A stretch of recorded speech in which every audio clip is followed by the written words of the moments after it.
وأشهد أن محمدا عبده ورسوله أما بعد فأعوذ بالله من الشيطان الرجيم بسم الله الرحمن الرحيم يا أيها الذين آمنوا استجيبوا لله وللرسول إذا دعاكم لما يحييكم واعلموا أن الله يحول بين المرء وقلبه وإنه إليه تحشرون۔ اے وہ لوگوں جو ایمان لائے ہو، اللہ اور اس کے رسول کی آواز پر لبیک کہا کرو جب وہ تمہیں بلائے تاکہ وہ تمہیں زندہ کرے، اور جان لو اللہ انسان اور اس کے دل کے درمیان حائل ہوتا ہے، اور یہ بھی جان لو تم اسی کی طرف اکٹھے کیے جاؤ گے۔ سامعین کرام، جب دنیا میں اندھیروں کا غلبہ ہوتا ہے تو اللہ تعالیٰ انبیاء کی شکل میں ایک نور نازل فرماتا ہے، اور اس کے ذریعے سے حق غلبہ اور دلوں کی پاکیزگی کا آغاز ہوتا ہے۔ نبی اللہ کے دنیا سے گزر جانے کے بعد اللہ تعالیٰ یہ تمام فضائل اور برکات اس کی خلافت سے وابستہ کر دیتا ہے، اور پھر اس کے ذریعے سے وہ مقاصد اپنے کمال کو پہنچتے ہیں جن کا بیج ایام نبوت میں بویا گیا تھا۔ کیونکہ خلافت وہ شجرہ طیبہ ہے جس کی شاخیں ایک طرف آسمان کی بلندیوں کو چھو رہی ہوتی ہیں تو دوسری طرف اس کی جڑیں زمین کی اتھاہ گہرائیوں میں پیوست ہوتی ہیں۔ یہ وہ سدا بہار درخت ہے جو ہر لحظہ اور ہر آن اپنے رب سے تازہ بتازہ شیریں پھل پا کر مومنوں کے تسکین کے سامان پیدا کرتا ہے۔ خلافت وہ چکمات ہے جو خدائی تجلیات کے ساتھ مردہ دلوں کو بھی نئی زندگی عطا کرتا ہے۔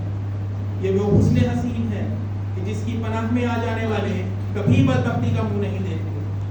یہ وہ مہک اور خوشبو ہے جو مومنوں کے دلوں کو ہمیشہ معطر رکھتی ہے۔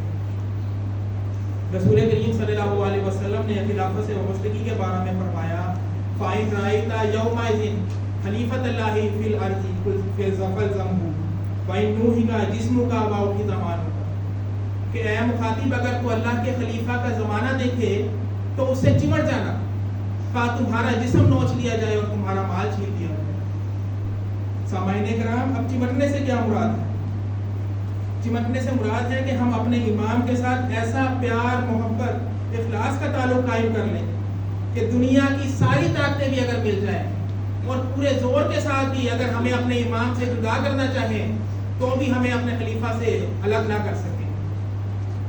سامعین کرام، خلافت کیوں ضروری ہے؟ حضرت مسیح موعود علیہ السلام فرماتے ہیں کہ نبی اللہ کے دنیا سے گزر جانے کے بعد جو تاریکی، اندھیرے، مایوسی اور گمراہی پھیل جاتی ہے اسے دور کرنے کے لیے اور نبی کے مشن کو آگے چلانے کے لیے اللہ تعالیٰ خلیفہ کو کھڑا کرتا ہے۔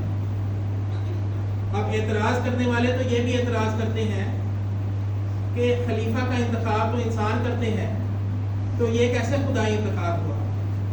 تو اللہ تعالیٰ خود آیت استخلاف کے الفاظ لا یستخلفنہم فی الارض کما استخلف الذین من قبلہم سے یہ واضح کر دیتا ہے کہ جو نیک عمل بجا لائیں گے اللہ تعالیٰ زمین پر ضرور انہیں خلیفہ بنائے گا، جیسا کہ ان سے پہلے لوگوں کو خلیفہ بنایا تھا۔ تو یہاں اللہ تعالیٰ نے خود یہ واضح کر دیا کہ خلیفہ کا انتخاب تو اللہ تعالیٰ کرتا ہے۔ پس انعام خلافت پر ہم جتنا بھی شکر ادا کریں کم ہے۔ ہمارے وجود کا ذرہ ذرہ بھی سراپا شکر بن جائے تو بھی ہم اس کا حق ادا نہیں کر سکتے۔ سامعین کرام، ہم وہ خوش نصیب لوگ ہیں جو جماعت احمدیہ میں ہم وہ خوش نصیب لوگ ہیں، اور جماعت احمدیہ وہ خوش نصیب جماعت ہے جو اللہ تعالیٰ کے خلیفہ کا زمانہ دیکھ رہی ہے اور خلافت کی برکت سے فیضیاب ہو رہی ہے۔ بس ہمیں اس نعمت کی قدر کرنی چاہیے۔ لیکن اب ایسے بھی لوگ پائے جاتے ہیں کہ جو خلافت کی بے ادبی کرتے ہیں اور اس سلسلہ کو بدنام کرتے ہیں۔ لیکن ایسے لوگوں کے بارے میں حضرت خلیفہ رابع رحمہ اللہ تعالیٰ فرماتے ہیں کہ میں نے بڑے بڑے گناہ گار دیکھے ہیں، وہ بھی نیک انجام پا گئے، لیکن خلافت کے خلاف بے ادبی کرنے والوں کا میں نے کبھی نیک انجام ہوتے نہیں دیکھا۔ وہ خود بھی تباہ و برباد ہو گئے اور ان کی اولادیں بھی تباہ و برباد ہو گئی۔ کیوں کر ایسا ہوتا ہے؟ کیونکہ خلافت وہ خدائی رسی ہے جس کے ساتھ دنیا نے بندنا ہے، اور اگر کوئی شخص اس کے اوپر ہاتھ ڈالتا ہے یا اس کے اوپر بری نظر رکھتا ہے تو اس کے لیے یہی پیغام ہے، اے آنکھ سوئے من بدویدی بستبر از باغ با بدرس کے منشا سے مسئول، کہ اے وہ شخص جو مجھے کاٹنے کے لیے میری طرف دوڑا چلا آ رہا ہے، اس باغ با سے ڈر کہ جس کے ہاتھ کی میں پھلدار شاخ ہوں۔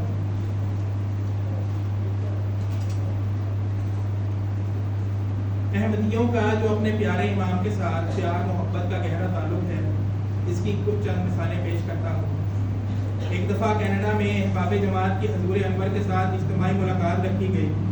5000 سے زیادہ مرد، عورتیں، بچے، بوڑھے حضرت امیر المومنین اید اللہ تعالیٰ کا دیدار کرنے کی تڑپ میں وقت سے 1 گھنٹہ پہلے صفے باندھے کھڑے تھے کہ اچانک آسمان پر سیاہ بادل چھا گئے اور شدید بارش شروع ہو گئی، لیکن تمام احباب ملاقات کے لیے انتظار میں بارش میں ہی کھڑے رہے۔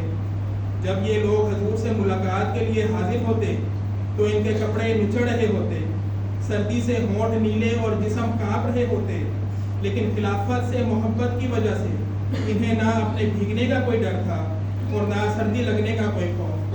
ڈر تھا تو صرف یہ کہ میرے گیلے ہاتھوں سے حضور انور کو کوئی تکلیف نہ پہنچے۔ نعرہ تکبیر، نعرہ تکبیر، خلفائے احمدیت، نعرہ تکبیر۔ اسی طرح حضرت خلیفۃ المسیح الخامس سید اللہ تعالیٰ بن نصیر العزیز اپنے ایک خطاب میں جو کینیڈا کی ایک عورت کا ذکر کرتے ہوئے فرماتے ہیں کہ جب حضور کی گاڑی ایئرپورٹ سے باہر نکلی تو ایک عورت اپنا 2-2.5 سال کا بچہ گود میں اٹھائے حضور کی گاڑی کے ساتھ ساتھ بھاگنے لگی۔ اس کی نظر میں خلافت سے محبت کا تعلق ظاہر ہو رہا تھا۔ بچے کی حضور کی طرف توجہ نہیں تھی اور تھوڑی دیر بعد بچے کا منہ حضور کی طرف پھیر رہی تھی کہ حضور کو دیکھو۔ کافی دور تک وہ دوڑتی گئی، کافی رش تھا، اس کو دھکے بھی لگ رہے تھے، لیکن اس کو کسی چیز کی پرواہ نہ تھی۔ آخر جب بچے کی نظر حضور پر پڑ گئی تو بچہ حضور کو دیکھ کر مسکرایا، ہاتھ ہلایا، تب جا کر ماں کو چین آیا۔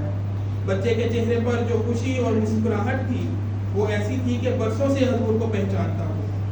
بس جب تک ایسی مائیں پیدا ہوتی رہیں گی جن کی گود میں خلافت سے محبت کرنے والے بچے پروان چڑھتے رہیں گے تو اس وقت تک خلافت کو کوئی خطرہ نہیں۔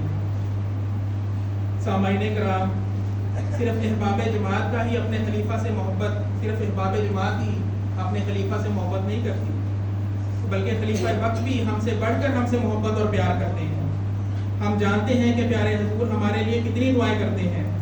ہم ریفیوجیز جن کے لیے دن رات بے چین رہتے ہیں، جہاں ہم اپنی زندگیوں میں مصروف ہو گئے ہیں، وہاں ہمارے پاس ایک دوسرے کے لیے وقت بھی نہیں ہے، وہاں خلیفہ وقت ہمارے ایک ایک خط کو پڑھتے ہیں اور ہمیں جواب دیتے ہیں۔ ہم دیکھتے ہیں کہ جب 5 سے 6 سال کا چھوٹا بچہ جس کی بات کی بظاہر کوئی اہمیت نہیں ہے، جب وہ ٹوٹے پھوٹے الفاظ میں خلیفہ وقت کو خط لکھتا ہے تو حضور نہ صرف اس کے خط کو پڑھتے ہیں بلکہ بڑے ہی پیارے الفاظ میں اس کے خط کا جواب بھی دیتے ہیں۔ تو ہم کیوں نہ اس پیارے امام سے، اس پیارے خلیفہ سے محبت کریں جب وہ ہم سے اتنی محبت کرتے ہیں۔ بس ہمارا کیا فرض ہے، ہمارا خلافت سے وابستگی کا کیا عالم ہونا چاہیے؟ ہمیں چاہیے کہ ہم اپنے امام کے پیچھے پیچھے چلیں۔ ہمارا اٹھنا، ہمارا بیٹھنا، ہمارا چلنا، ہمارا کھڑا ہونا اپنے امام کی اطاعت کے ماتحت ہو۔ ہم خلافت احمدیہ کی خاطر اپنی جان اور مال اور عزت کو ایک ناکارہ خط و خاشاک کی طرح اپنے ہاتھ سے چھوڑنے کو تیار ہیں۔ ہم اپنے قدم تیز کر لیں اور قدم بہ قدم، شانہ بہ شانہ اپنے امام کے ساتھ آگے بڑھتے چلے جائیں۔